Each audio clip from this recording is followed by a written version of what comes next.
নমস্কার। এখানে কিন্তু চন্দ্রের কিছু গ্রহ কানেকশান যদি হয়ে যায়, আমি কতগুলো কথা বলে দিচ্ছি। আকস্মিক ধন, আপনি আর একটা কিছু পাওয়ার চিন্তা আছে, সেটা আপনার বাবা মা রিলেটেড হতে পারে, মাসি মেসো রিলেটেড হতে পারে, আপনার শ্বশুর শাশুড়ি রিলেটেড হতে পারে, কানেকশান হতে পারে যে সেখানে একটি মেয়ে কিন্তু আপনি পাচ্ছেন না। আপনি কখন পাবেন? যখন দেখা যাবে অষ্টম ভাব, অষ্টম ঘরে বুধ থাকলে আকস্মিক ধন শক্তি হয়। অষ্টমভাবে যদি বুধ থাকে তাহলে আকস্মিক কিন্তু ধন সম্পত্তি ব্যাপার থেকে যায়। বিবাহ ভাগ্য, অনেকের বিবাহ হতে গিয়েও হচ্ছে না। রাশিচক্র বলে দেবে তার কখন বিয়ে হবে, কখন কেমন বিয়ে হবে। যদি শুক্র বৃহস্পতি সহাবস্থান থাকলে বিবাহের ভাগ্য তার ভালো হবে এবং বিবাহের পর আরও তার দিন উজ্জ্বল যাবে। ষষ্ঠ ভাব, ষষ্ঠ ঘরে যদি শনি থাকে, আপনার যত সত্যিই আসুক শত্রুরা বিরাট কিছু ক্ষতি করতে পারবেন না। এই সাতখানা আপনাকে ভাবতে হবে, জানতে হবে, বুঝতে হবে। আমি টাচ দিয়ে যাচ্ছি, অবশ্যই রাশিচক্র সাপেক্ষ। দ্বাদশ ভাব মানে 12 নম্বর ঘরে চন্দ্র থাকলে, চন্দ্র কিন্তু সেই ব্যক্তি ভ্রমণ করতে পারবে। দ্বাদশে যদি চন্দ্র থাকে কারোর শুভ গ্রহ নিয়ে, তার হঠাৎ করে যে বললাম ব্যাগ গোছানোয় আছে, সে কিন্তু একাধিক ভ্রমণ যোগ কিন্তু করতে পারবে এবং ভ্রমণ করার একটা ঝোঁক থাকবে। তার মনটা হবে মলিনতা এবং সৌহার্দ্যপূর্ণ ব্যবহার, সবার সঙ্গে প্রস্ফুটিত হবে। এই মানুষটা খুব ভালো, তার চন্দ্র কিন্তু কাজ করছে, তবে সে ভালো মানুষ হতে গেছে বলে জনপ্রিয়তা। সে খুব ভালো মানুষ, পাড়ায় খুব নাম আছে, গ্রামগঞ্জে খুব নাম আছে। সে মেপে কথা বলে, ভদ্রতা দেখায়, সবাইকে মানুষকে মানুষ জ্ঞান করে, ছোট বড় কিছু মনে না। না এ বড়, এর সঙ্গে কথা বলি, ছোট কিছু না, ফালতু, এইটা তার মনে আসে না। যে মানুষ মানুষকে শ্রদ্ধা সম্মান করে না, যে মানুষ মানুষকে ভালোবাসে না, যে মানুষ গানকে ভালোবাসে না, যে মানুষ ছোট বাচ্চাদের ভালোবাসে না, যে মানুষ ফুল ভালোবাসে না, তার তো মানুষত্ব জন্মটাই বৃথা। সে মানুষ হয়ে জন্মগ্রহণ করেছেন, তার মানও নেই আর হুঁশও নেই। এটা ভাবতে হবে। দশম ভাব মানে 10 নম্বর ঘর, নবমের পরে দশম ভাবে যদি রবি থাকে, সেই ব্যক্তি বিরাট বড় জায়গায় যায়, সরকারি চাকরি লাভ হয় এবং বড় কোনো অফিসার র্যাঙ্কের চাকরি করতে পারে। অবশ্যই চন্দ্র কানেকশানটা দেখতে হবে এবং কুশাগ্র বৃদ্ধি একটা যোগ আছে। পঞ্চমের অধিপতি ফিফথ লর্ড মানে 5 নম্বর ঘরে যদি অবস্থান করে, কেন্দ্রস্থ যদি 1 নম্বর ঘর, 4 নম্বর ঘর, 7 নম্বর ঘর এবং 10 নম্বর ঘরে থাকে, অসাধারণ স্মৃতিশক্তি হয়, অসাধারণ তার দক্ষতা থাকবে, অসাধারণ তার মেধা শক্তি থাকবে।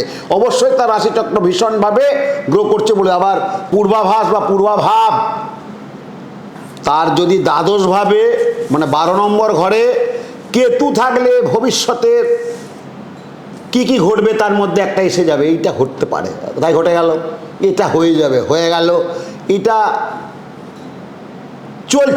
চলবে, এটা হবে না, এটা তার মধ্যে অনুভব শক্তি ভীষণভাবে গ্রো করতে পারে।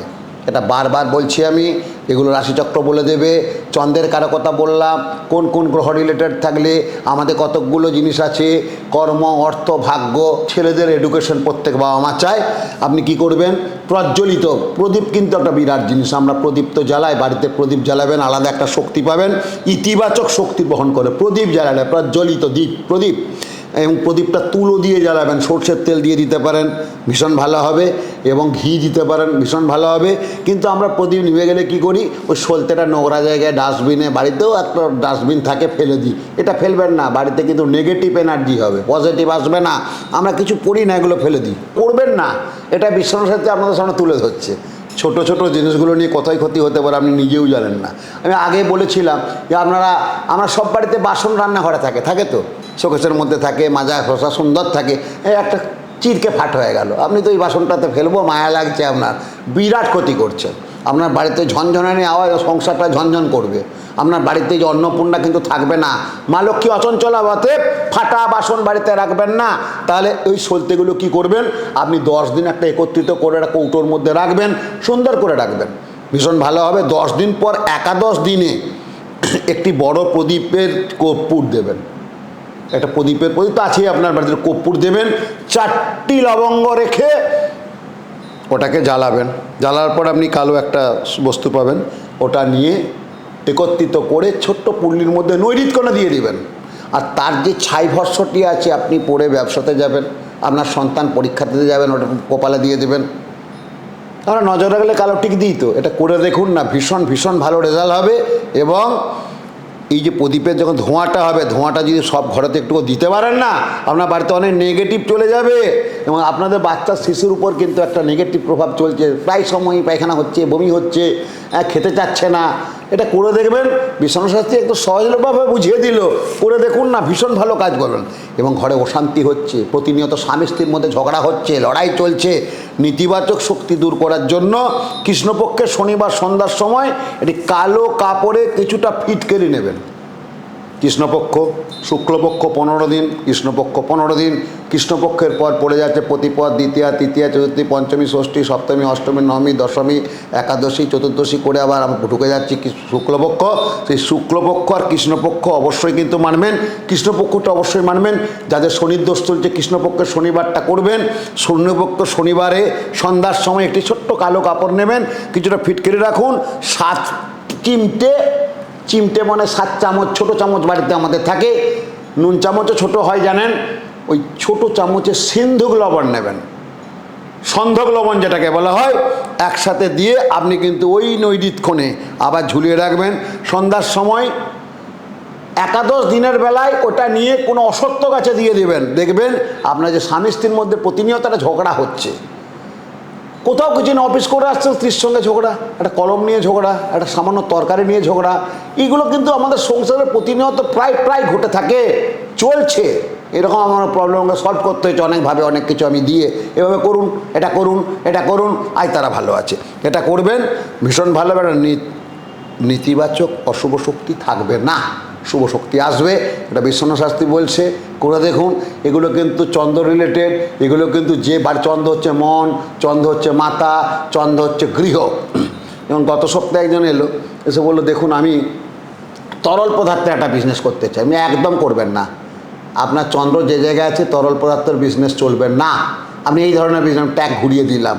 তো বিজনেস সেটাও শুরু করেছে, ফোনে বললো, শুভ খবর।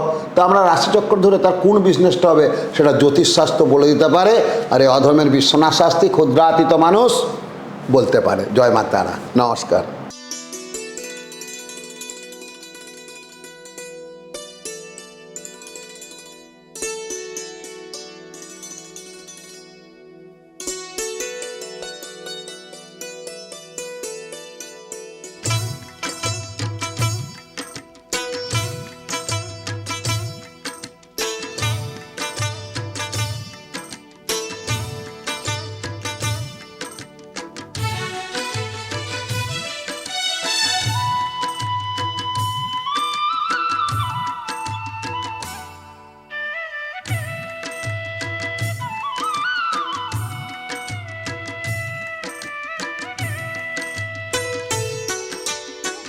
গুরুবরকে জানাই গো প্রণাম, তস্মৈ শ্রী গুরুবে নমঃ।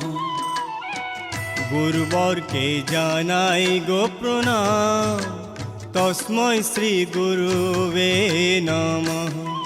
হবে স্বপ্ন সাকার, মিটে যাবে অন্ধকার, হবে স্বপ্ন সাকার, মিটে যাবে অন্ধকার। শ্রী শ্রী বিশ্বনাথ শাস্ত্রী জেনার নাম, শ্রী শ্রী বিশ্বনাথ শাস্ত্রী জেনার নাম, তস্মৈ শ্রী গুরুবে নমঃ। গুরুবরকে জানাই গো প্রণাম, তস্মৈ শ্রী গুরুবে নমঃ। গুরুবরকে জানাই গো প্রণাম, তস্মৈ শ্রী গুরুবে নমঃ।